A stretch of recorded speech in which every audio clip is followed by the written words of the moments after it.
Football বিশ্বকাপ মানেই শুধু মাঠের লড়াই নয়, বাংলাদেশের বিশ্ববিদ্যালয় কলেজ ক্যাম্পাসগুলোতেও শুরু হয় ভিন্ন এক উৎসব। বিশ্বকাপের মৌসুমে শিক্ষা প্রতিষ্ঠানের হল, করিডর, ছাদ ও চায়ের আড্ডাগুলো পরিণত হয় ফুটবল প্রেমীদের প্রাণকেন্দ্রে। ঢাকা বিশ্ববিদ্যালয়, জাহাঙ্গীরনগর বিশ্ববিদ্যালয়, বুয়েট, ইডেন মহিলা কলেজ ও বদরুন্নিসা মহিলা কলেজ সহ বিভিন্ন প্রতিষ্ঠানে দেখা যায় উৎসবমুখর পরিবেশ। হলের দেয়ালে শোভা পায় বিভিন্ন দেশের পতাকা, জার্সি ও পোস্টার। দিন রাতের ব্যবধান ভুলে শিক্ষার্থীরা মেতে ওঠেন প্রিয় দলের সমর্থনে। ম্যাচের দিনগুলোতে হলের কমন রুম ও ছাদগুলো ছোটখাটো স্টেডিয়ামে রূপ নেয়।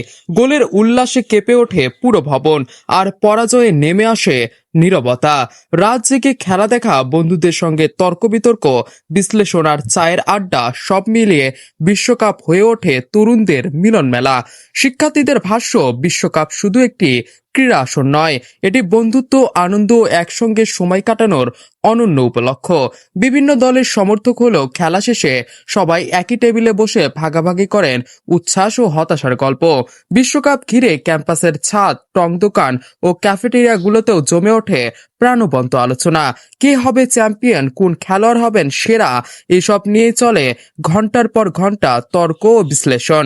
বাংলাদেশের ক্যাম্পাসগুলোতে তাই বিশ্বকাপ শুধু একটি টুর্নামেন্ট নয়, এটি তরুণদের অনুভূতি, বন্ধুত্ব ও উৎসবের আরেক নাম।